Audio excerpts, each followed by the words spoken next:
ఎవరైనా మిమ్మల్ని మీ హృదయం మాట వినండి అని చెప్పినప్పుడు మీకేమనిపించింది? హృదయం మాట ఎలా వినాలని అనిపించిందా? అయితే వాళ్ళు అలా అడగడం తప్పు కాదు, మీ ఆలోచనే తప్పు. ఎందుకంటే హృదయం హ్యూమన్ బ్రెయిన్ లానే సమాచారాన్ని నేర్చుకోగలదు, అనుభూతి చెందగలదు, గుర్తుంచుకోగలదు మరియు ప్రాసెస్ చేయగలదు. 1991లో డాక్టర్ జే ఆండ్రూ ఆర్మర్ గుండె దాని స్వంత అంతర్గత నాడీ వ్యవస్థను కలిగి ఉందని కనుగొనడం జరిగింది. ఇది సెన్సరీ న్యూరైట్స్ అని పిలువబడే 40,000 మెదడు లాంటి కణాలతో కూడి ఉంటుంది. ఈ కణాలన్నీ కలిసి ఒక విభిన్న న్యూరాన్ల కాంప్లెక్స్ నెట్వర్క్ ని ఎస్టాబ్లిష్ చేస్తాయి అని చెప్పి హార్ట్స్ లిటిల్ బ్రెయిన్ అనే కాన్సెప్ట్ ని ప్రవేశపెట్టడం జరిగింది. ఇంకా సైంటిస్టులు చెప్పే విషయం ఏమిటి అని అంటే, మన హృదయంలో ఉండే సెన్సరీ న్యూరైట్స్ మన తలలో ఉండే మెదడుతో సంబంధం లేకుండా నేర్చుకుంటాయి, గుర్తుంచుకుంటాయి మరియు ఆలోచిస్తాయి.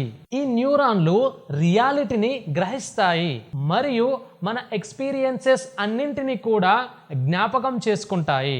అంతేకాదు ఆ అనుభవాల నుండి నేర్చుకుంటాయి. మరియు మన హార్ట్ అనేది మన బ్రెయిన్తో కమ్యూనికేట్ చేసి డిసిజన్ మేకింగ్ వంటి కొన్ని కాంప్లెక్స్ ఇష్యూస్లో మన యొక్క బ్రెయిన్కి హార్ట్ అనేది హెల్ప్ చేయడం అనేది జరుగుతుంది.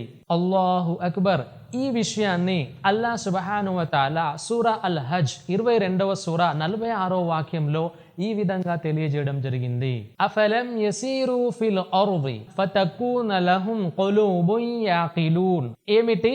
వారు భూమిలో సంచరించలేదా? ఒకవేళ తిరిగి చూసినట్లయితే వారి హృదయాలు ఆ విషయాలను గ్రహించగలిగేవి. అల్లాహు అక్బర్. చూడండి సహోదరులారా, అంటే భూమిలో ఉన్నటువంటి విషయాలను హృదయాలు గ్రహిస్తాయి. సాధారణంగా మనం ఆలోచిస్తాము, మెదడు మాత్రమే ప్రతీది గుర్తుంచుకోగలదు మరియు గుర్తుంచుకున్నటువంటి విషయాలను భవిష్యత్తులో అది మళ్ళీ తిరిగి జ్ఞాపకం చేసుకునే శక్తి మన బ్రెయిన్కు ఉంటుందని మనం నమ్ముతాము. కానీ నేడు సైంటిస్టులు మన యొక్క బాడీలో ఉన్నటువంటి ఇంపార్టెంట్ ఆర్గాన్ ఏదైతే ఉందో మన యొక్క హృదయం కూడా ఈ జ్ఞాపకం చేసుకొని ఆ యొక్క మెమరీస్ని మళ్ళీ రీకాల్ చేసే అటువంటి కెపాసిటీ మన యొక్క హృదయానికి ఉందని సైంటిస్టులు నేడు ప్రూఫ్ చేయడం జరిగింది. ఈ విషయాన్ని అల్లా సుబ్హానహు వ తఆలా 1400 సంవత్సరాల క్రితం ఖురాన్ గ్రంథంలో తెలియజేయడం జరిగింది. కాబట్టి ఖురాన్ అనేది భూమి మీద ఉన్నటువంటి ఒక అథెంటిక్ అల్లా సుబ్హానహు వ తఆలా పంపించినటువంటి గ్రంథం. దీనిని చదవండి, అర్థం చేసుకోండి.